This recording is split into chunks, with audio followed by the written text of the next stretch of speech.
अभी तक अगर आप लोग भी सिर्फ सोच ही रहे हो कि सीयूटी पीजी इकोनॉमिक्स के लिए प्रिपरेशन को स्टार्ट करना है, बट प्रिपरेशन स्टार्ट कैसे करें, कौन से यूनिट पे फोकस करें, कब से कब तक हमें कौन से यूनिट को टाइम देना चाहिए, ऐसे अगर आपके डाउट्स हैं, यानी कि प्रिपरेशन स्ट्रैटेजी आपको एकदम डिटेल्ड वाली चाहिए, then this video is going to provide you complete clarity. Hello everyone, welcome to CUET PG Adda 24/7। This is Priya, your educator and mentor for economics. And वो सभी स्टूडेंट्स जो अब डिसाइड कर चुके हैं या अभी तक डिसाइड ही कर रहे हैं कि हमें सीयूटी पीजी का एग्जाम देना है 2027 में, एंड इकोनॉमिक्स के सब्जेक्ट के लिए आप यहाँ पर अपीयर करना चाहते हैं, सो दैट एक अच्छी यूनिवर्सिटी से या आपकी ड्रीम यूनिवर्सिटी से नेक्स्ट ईयर आप भी अपनी मास्टर्स को परस्यू कर रहे हो। तो चलिए, आपको यहाँ पर मैं प्रोवाइड कर देती हूँ एक complete preparation strategy, and trust me, इस स्ट्रैटेजी को फॉलो कर आप एग्जाम से पहले अपना सिलेबस तो कवर कर ही लोगे, साथ साथ पूरी रिवीजन भी एकदम अच्छे से हो जाएगी। ओके, तो चलिए, अगर आप में से अभी तक किसी बच्चे को क्लैरिटी नहीं है सिलेबस को लेकर, तो सबसे पहले तो जाकर पूरा अपना सीयूटी पीजी इकोनॉमिक्स का यानी कि COQP 10 पेपर कोड का सिलेबस डाउनलोड कर लेना। आपको मैं बता देती हूँ, आपको सिलेबस में शो होंगे कुछ इस तरीके से 7 यूनिट्स। ओके, माइक्रो है, मैक्रो है, मनी इन्फ्लेशन है, कंजम्पशन इन्वेस्टमेंट फंक्शन है, स्टैट्स है, मैथ है, एंड साथ ही साथ इंडियन इकोनॉमी है। और इंडियन इकोनॉमी के साथ ही आपको मिल जाएंगे कुछ और टॉपिक्स, जैसे कि पब्लिक इकोनॉमिक्स एंड टैक्सेशन के कुछ टॉपिक्स हैं, इंटरनेशनल ट्रेड थियरीज हैं। तो ऐसे कुछ और टॉपिक्स यहाँ पर आपको आपके सिलेबस में शो हो जाएंगे छोटे छोटे से। ओके, अब सबसे बड़ी जो प्रॉब्लम है वो यही तो है ना कि सिलेबस जो इतना सारा है, और जब आप अपने डिटेल्ड सिलेबस में देखोगे तो आप क्या ऑब्जर्व करोगे, हर एक यूनिट जो मैंने यहाँ पर मेंशन करा है उसमें बहुत सारी चीजें आपको सिलेबस में गिवन है जो आपको यहाँ पर कवर करनी। ओके, चलिए, तो सबसे पहले तो आप ये समझ लो कि ये जितना सिलेबस है, अलॉन्ग विद रिविजन प्रैक्टिस जो भी आपको करनी है आपके एग्जाम के लिए, ये सब कुछ करने के लिए अभी से आपके पास सिर्फ और सिर्फ 8 मंथ्स का ही टाइम है। क्योंकि अभी अगर हम कंसिडर करें तो जुलाई एंड आपका ऑलरेडी आ चुका है, एंड आपका जो एग्जाम है वो होता है मार्च में। तो अगर हम जुलाई के इन कुछ डेज को काउंट करते हुए चले तो ऑलमोस्ट आप कहोगे कि मार्च में जब तक पेपर नहीं हो जाता, मिड ऑफ मार्च तक आपके पास ऑलमोस्ट 8 मंथ्स का ही टाइम है। ठीक है, 8 मंथ्स में मैं ज्यादा ही काउंट कर रही हूँ। ओके, तो 8 मंथ्स को आपको कैसे यूटिलाइज करना है ताकि पूरा का पूरा जो सिलेबस है वो एकदम अच्छे से कवर हो जाए, ये समझो। तो इसके लिए सबसे पहले आप प्रीवियस ईयर के ट्रेंड एनालिसिस पे फोकस करो, जिस पर मैंने ऑलरेडी एक डिटेल्ड वीडियो बना रखी है। स्टिल मैं यहाँ पर आपको उसी ट्रेंड की एक ग्लिम्स दिखा देती हूँ, यानी कि आपको ये समझा देती हूँ कि जिन यूनिट्स को आपको यहाँ पर कवर करना है, जब आप सिलेबस कवर करो, किन यूनिट्स को किस तरीके से और किन पर ज्यादा एम्फेसिस रखते हुए आपको कवर करना है। तो आप इस टेबल को एक बार अच्छे से ऑब्जर्व करोगे तो you will be able to realise कि सबसे ज्यादा सवाल micro, macro, money inflation and consumption and investment function से आते हैं। तो सबसे ज्यादा फोकस इन दो यूनिट्स पर होना चाहिए। ठीक है, मैक्रो के साथ मैंने इन्हें भी क्यों लिखा है, इन दोनों बाकी के यूनिट्स को, क्योंकि ये भी इन अ वे मैक्रो का ही पार्ट है। ओके, बाकी फिर आपके सेकंड नंबर पर आपको प्रायोरिटाइज करना है इंडियन इकोनॉमी एंड स्टैटिस्टिक्स को, क्योंकि आप नंबर ऑफ क्वेश्चंस देख सकते हैं। एंड फिर बच्चे आपको लास्टली प्रायोरिटाइज करना है मैथ्स को। क्यों? क्योंकि मैथ्स से आपके हार्डली 4 to 5 क्वेश्चंस ही हर साल प्रीवियस ईयर में पूछे गए हैं। ठीक है, और भी कुछ टॉपिक्स हैं, अदर टॉपिक्स, जैसे कि पब्लिक इकोनॉमिक्स से जो सवाल पूछ लिए, या फिर आपसे इंटरनेशनल ट्रेड थियरी से पूछ लिए, या फिर इकोनॉमिस्ट वगैरह से रिलेटेड, मतलब आपके सब्जेक्ट के अराउंड कुछ भी अदर टॉपिक से जो सवाल पूछ लिए, मैंने यहाँ पर उन्हें भी मेंशन कर रखा है। ठीक है, चलिए, इसीलिए क्योंकि आपके प्रीवियस ईयर ट्रेंड एनालिसिस के बाद हमें ये समझ में आया या हमने ऑब्जर्व करा कि जब आप अपना सिलेबस कवर करने जाते हो, जब आप मेहनत करते हो, तो उस मेहनत की डायरेक्शन क्या होनी चाहिए। Your first priority should be these units, second priority should be these 2 units, and your third priority बहुत ज़्यादा स्ट्रैटेजिकली जैसा आप को कहोगे कि यूनिट को प्रिपेयर करना है, that is mathematical method in economics. वहां पर फोकस करना, इस यूनिट में सबसे ज्यादा रिपीटेड टॉपिक्स पर, मोस्ट इंपॉर्टेंट टॉपिक्स पर, और उसी अनुसार एकदम इसको स्ट्रैटेजिकली आप प्रिपेयर करना। बट मैम, सवाल तो यही है कि ये जो सिलेबस है, ओके, इस सिलेबस को कवर कैसे करना है, या फिर इस सिलेबस में कहाँ कितना एम्फेसिस डालना है, ये समझ में आ गया, बट इस इतने बड़े सिलेबस को हम 8 मंथ्स में कवर कैसे करें, तो वो भी आपकी मैंने प्रॉब्लम सॉल्व कर दी है। मैंने आपके लिए पूरा का पूरा 8 मंथ्स रोड मैप क्रिएट कर दिया है, जिसे आप अभी से, जब भी आप वीडियो देख रहे हो तभी से शुरू कर सकते हो। और ये पूरा का पूरा आपके लिए जो रोड मैप है वो फैब तक का रहने वाला है, बिकॉज मार्च में तो आपका एग्जाम होगा, तो उसे काउंट ही मत करो, चाहे कभी भी हो, मिड में हो, स्टार्ट में हो, डोंट कंसिडर दिसंबर, मार्च, हम फैब तक के ही पीरियड को कंसिडर कर चल रहे हैं और मैंने इसीलिए आपके लिए पूरा का पूरा यहाँ पर रोड मैप क्रिएट कर दिया। अब मैंने रोड मैप कैसे रखा है, तो देखो आपको यहाँ पर आपके पास जो 8 मंथ्स का टाइम अवेलेबल है इसे 2 पार्ट्स में डिवाइड करना होगा। एक वो टाइम पीरियड जिसमें आप पूरे सिलेबस को कवर कर रहे हो और दूसरा वो टाइम पीरियड जहाँ पर पढ़ी हुई चीज़ों का revision, practice questions, mock test, ये सब कुछ आप करोगे। ठीक है, तो पहले हम लोग जुलाई का जितना समय बचा है, जुलाई से लेकर दिसंबर तक के पीरियड को कंसिडर कर रहे हैं। ओके, तो ये हमने लिया है स्टार्टिंग पीरियड। स्टार्टिंग पीरियड नहीं कहेंगे, हम लोगों ने यहाँ पर इस तरीके से सबसे पहले कंसिडर करा है जुलाई टू दिसंबर तक के पीरियड को। ओके, अब देखो जुलाई टू दिसंबर तक का जो पीरियड है उसे आपको किस तरीके से पूरा का पूरा प्लान करना है मैं वो बता देती हूँ। तो देखिए, जुलाई टू दिसंबर तक के बीच में आपको अपने सिलेबस को पूरा का पूरा कवर कर लेना है, यानी कि your aim should be to cover each and everything by December 2026। अब देखिए, जुलाई टू दिसंबर तक के पीरियड को जिसमें आप सिलेबस कवर कर रहे हो इसे मैंने 2 स्टेप्स में डिवाइड करा है।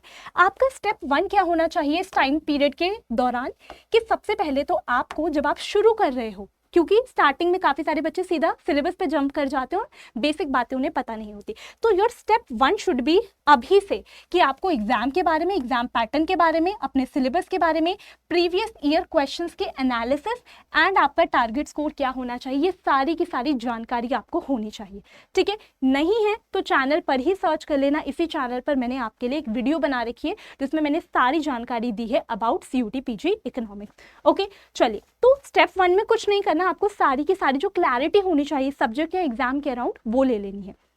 ओके, एंड PYQ एनालिसिस करने हैं आपको, ताकि आपको ये पता चल जाए, मतलब 22, 23, 24, 25, 26 इनके पेपर्स को देख लेना, मैं अटेम्प्ट करने को नहीं बोल रही हूँ, देख लेना ताकि आपको पता चल जाए कि एग्जाम का लेवल क्या है, कहाँ से क्वेश्चंस कैसे बनते हैं, ये सारी चीज़ें। ओके, देन आपका स्टेप 2 शुड बी, ये सब कुछ करने के बाद आपको इसमें ज़्यादा समय नहीं लेना है, ऐसे 2 to 3 डेज में ही आपको ये सारी चीज़ें कर लेनी है। फिर आपको बचा हुआ पूरा टाइम टिल दिसंबर आपको यूज़ करना है किस चीज़ पर, अपने सिलेबस पर। तो सिलेबस को आपको कैसे कवर करना है वो भी मैंने आपके लिए लिख दिया है।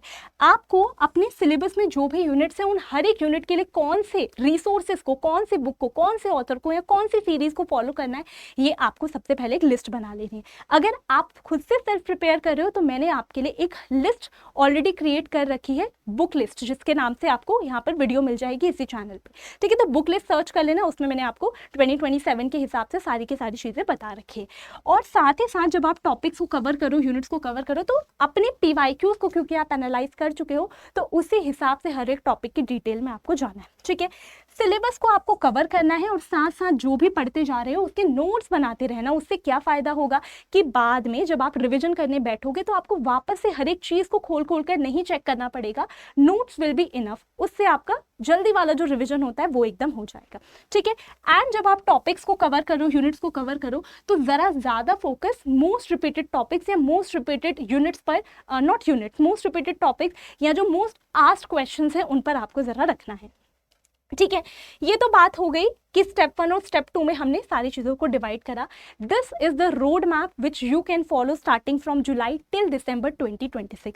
क्या है, अभी सबसे पहले स्टार्ट करो, जुलाई और अगस्त के समय को यूज़ करो और माइक्रो को पूरा कवर करो। अब देखो, जितना आप जुलाई में डिले करोगे उतना ही कम समय आपके पास माइक्रो को कवर करने के लिए बचेगा। ठीक है, तो आपको अगस्त एंड तक माइक्रो को कंप्लीट करना है। देन सितंबर और अक्टूबर के समय में आपको ये तीनों units, macro, money and inflation, consumption and investment function, 2 months में इसे कंप्लीट करना है। देन नवंबर में आपको Indian economy and mathematical method in economics को कवर करना है। मैंने इन दोनों को साथ में इसलिए रखा है बिकॉज इंडियन इकोनॉमी बहुत ज़्यादा थियोरेटिकल हो जाती है, तो उसको आप कंबाइन कर सकते हो मैथ्स वाले पोर्शन से, तो आपका मैथ्स भी कवर हो जाएगा, वहाँ पर बहुत स्ट्रैटेजिकली चीज़ों को कवर करना है, और इंडियन इकोनॉमी तो बहुत वास्ट है तो वो वाली थियोरेटिकल पोर्शन भी आपकी कवर हो जाएगी। ठीक है, दिसंबर में आपको स्टैट्स एंड इकोनोमेट्रिक्स का जो पोर्शन है, बेसिकली जो स्टैटिस्टिकल मेथड इन इकोनॉमिक्स का यूनिट है, उसे पूरा कवर करना है।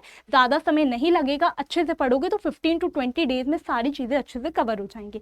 साथ ही साथ आपको दिसंबर में ही कोशिश करनी है कि आपके जो अदर पोर्शंस है, अदर पोर्शंस जैसे जो पब्लिक इकोनॉमिक्स के टॉपिक्स हैं एंड जो इंटरनेशनल ट्रेड थियरीज है, आप उन्हें भी कवर कर लो। तो हो गया दिसंबर तक सब कुछ कवर। ओके, और जब ये सब कुछ कवर कर रहे हो तो नोट्स अपने बनाते रहना साथ के साथ। ठीक है, ये बात हो गई किस चीज़ के बारे में, जुलाई टू दिसंबर के बारे में। स्टिल अभी भी हमारे पास 2 महीने हैं 2027 के, यानी कि जनवरी एंड फैब। जैन और फैब में आप लोगों को क्या करना है, ये भी मैं आपको बता देती हूँ। तो देखो, जैन और फैब के बारे में अगर हम लोग यहाँ पर बात कर लें तो बच्चे, जैन एंड फैब, ये जो 2 महीने आपके पास बचेंगे, इन 2 महीनों में अगर मान लो दिसंबर तक आते आते आपका कोई पोर्शन बाकी रह गया, बिकॉज इतने ओबीडियंट आप लोग नहीं हो, कुछ ना कुछ तो आप लोगों का रिमेनिंग होगा या पेंडिंग रह जाएगा, तो पहले कोशिश करना जैन में इनिशियल टाइमिंग में ही आप उस रिमेनिंग पोर्शन को कवर कर लो, ठीक है। उसको कवर करने के बाद से तो आपने जो रिमेनिंग था, अगर कुछ भी आपके सिलेबस का हिस्सा, उसे कवर कर लिया। जैन और फैब में आपको प्रीवियस ईयर क्वेश्चंस को भी अटेम्प्ट करना है अच्छे से, आपको और प्रैक्टिस क्वेश्चंस भी लगाने हैं, और साथ ही साथ आपको मॉक टेस्ट भी देना है। ये सारी चीजें आपको जैन एंड फैब में करनी है, अलोंग विद द रिविजन। जो भी चीजें आपने पढ़ी उनको आप अपने नोट से रिवाइज कर रहे होगे, रिविजन करोगे, क्वेश्चंस को भी प्रैक्टिस करोगे, सारी चीजें लिंक्ड है आपस में, मॉक टेस्ट दोगे जिससे अपनी परफॉर्मेंस पता चलेगी, स्कोर इंप्रूव होगा, आपको ये पता चलेगा कि आप कहाँ गलतियां करते हो। तो एग्जाम से पहले जो जरूरत होती है ना अपनी गलतियों पे वर्क करने की, वो वाला टाइम आपको आराम से मिलेगा जैन और फैब में। बट उसके लिए ये जरूरी है कि उससे पहले दिसंबर तक आपने सारी चीजों को कवर कर लिया, तभी स्मूथली आप जैन और फैब में अपनी गलतियों पर काम कर पाओगे। ओके, ये था बच्चे आपके लिए आपका पूरा का पूरा, आप कहोगे प्रिपरेशन स्ट्रैटेजी, क्योंकि हर महीने किसी ना किसी डे पर या किसी ना किसी टाइम पर एक नया स्टूडेंट अपनी प्रिपरेशन स्टार्ट करता है। तो जितने भी स्टूडेंट आप अपनी प्रिपरेशन को स्टार्ट कर रहे हैं, तो इस प्रिपरेशन स्ट्रैटेजी को आप लोग एकदम अच्छे से फॉलो कर सकते हो। देखो, वैसे आपको ये प्रॉब्लम होती है कि मैम हमें पता ही नहीं कैसे स्टार्ट करें, यहाँ तो मैंने आपको सब कुछ बता दिया, सिर्फ आपको पढ़ाई करनी है, और वो पढ़ाई भी मैं आपके लिए थोड़ी ईजी बना देती हूँ। कैसे? अगर मान लो ये सारी चीज़ें कैसे कवर करें, ये जो सिलेबस है इतना सारा, ये कैसे कवर करें, आपको ये डाउट है, तो बच्चे उस सिचुएशन में आप यहाँ पर अल्टीमेट 2.0 बैच में एनरोल कर सकते हैं। ये जो बैच है ये CUET PG इकोनॉमिक्स के लिए ही डेडिकेटेड बैच है। ऑलरेडी 3 बैचेस यहाँ स्टार्ट हो चुके हैं, उनमें सिलेबस काफ़ी हद तक कवर हो चुका है, बट वहाँ पर एडमिशन फुल हो जाने की वजह से एंड स्टूडेंट्स की डिमांड पर नेक्स्ट बैच को भी स्टार्ट किया जा रहा है। ये जो बैच है आपका 22 जुलाई से स्टार्ट हो रहा है, ठीक है। तो आप चाहें तो जल्दी से जाकर इस न्यू बैच में एनरोल कर सकते हैं, जिसमें आपका पूरा सिलेबस कवरेज है और साथ ही साथ आपको ये सारी की सारी चीज़ें भी मिलने वाली हैं। तो जल्दी से एनरोल कर लो, या फिर अगर आप चाहो तो महापैक, इकोनॉमिक्स का ही महापैक भी होता है, उसमें एनरोल कर सकते हो, जिसमें आपको बैच के कंपैरिजन में और भी ज़्यादा एडिशनल एडवांटेजेस या बेनिफिट्स मिलते हैं, ठीक है। मैम अगर हमें बैच में एनरोल करना है बट उससे पहले कुछ पूछना चाहते हैं या अदरवाइज हमारे कोई भी डाउट्स हैं, तो कहाँ पर हम रीच आउट कर सकते हैं? सिंपली आपकी मेंटोर मैं हूं, तो आप डायरेक्टली मुझे ही कांटेक्ट कर सकते हो। This is my email ID, जो भी क्वेरी है यहाँ पर शेयर कर देना, ठीक है। बैच में एनरोल करने अगर जाओगे तो एक कोड अप्लाई कर लेना PY19, उससे होगा क्या, आपको बैच प्राइस पे जो भी डिस्काउंट अवेलेबल है उसका बेनिफिट भी मिल जाएगा, तो बैच प्राइस थोड़ा सा आपके लिए कम हो जाता है। इसके अलावा मैंने आप लोगों के लिए यहाँ पर एक टेलीग्राम चैनल भी बना रखा है, तो जो भी प्रिपरेशन कर रहे हैं यहाँ पर इसे ज्वाइन कर लेना, ताकि आपको सारे के सारे अपडेट्स इस चैनल पर आपके एग्जाम से रिलेटेड, सब्जेक्ट से रिलेटेड जो भी फ्री स्टडी मटेरियल मैं प्रोवाइड करती हूँ वो सब कुछ आपको यहाँ पर मिल जाए, ठीक है भाई। ओके, एंड अगर आप में से जो भी बच्चे बैच में एनरोल करना चाहते हैं तो वो कैसे एनरोल कर सकते हैं मैं वो भी बता देती हूँ। बच्चे आप सिंपली इस तरीके से अड्डा 24/7 की वेबसाइट पे जा सकते हो। यहाँ पे जाओगे, ऑल कोर्सेज का ऑप्शन आएगा, UG and PG entrance exams पे क्लिक करना, लेफ्ट कॉर्नर पर CUET PG आपको शो होगा, फिर CUET PG इकोनॉमिक्स के ऑप्शन पे क्लिक करना, क्योंकि आपको इकोनॉमिक्स का बैच चाहिए। ये है आपका अल्टीमेट 2.0 बैच, जिसमें आप एनरोल कर सकते हो। बाय नाउ पे जैसे ही आप क्लिक करोगे, फिर यहाँ पर आपको कूपन कोड एंटर करने का ऑप्शन मिलेगा, इसी में आप वो PY19 कोड एंटर कर सकते हैं। एंड कोड एंटर करने के बाद अप्लाई पे क्लिक करने के बाद आपके लिए फाइनल प्राइस कम हो जाएगी। पे नाउ पे क्लिक कर प्रोसीड करना है, एंड देन उसके बाद आप पेमेंट कर बैच का पार्ट बन सकते हैं। ओके, तो thank you so much everyone. I hope ये प्रिपरेशन स्ट्रैटेजी हर एक स्टूडेंट को प्रिपरेशन स्टार्ट करने में एंड अच्छे से कंप्लीट करने में हेल्प करे। बाकी इसी चैनल पर आपको मिल जाती हैं CUET PG इकोनॉमिक्स की डेली लाइव क्लासेस शाम 5 बजे, तो आप उन्हें भी ज्वाइन कर सकते हैं।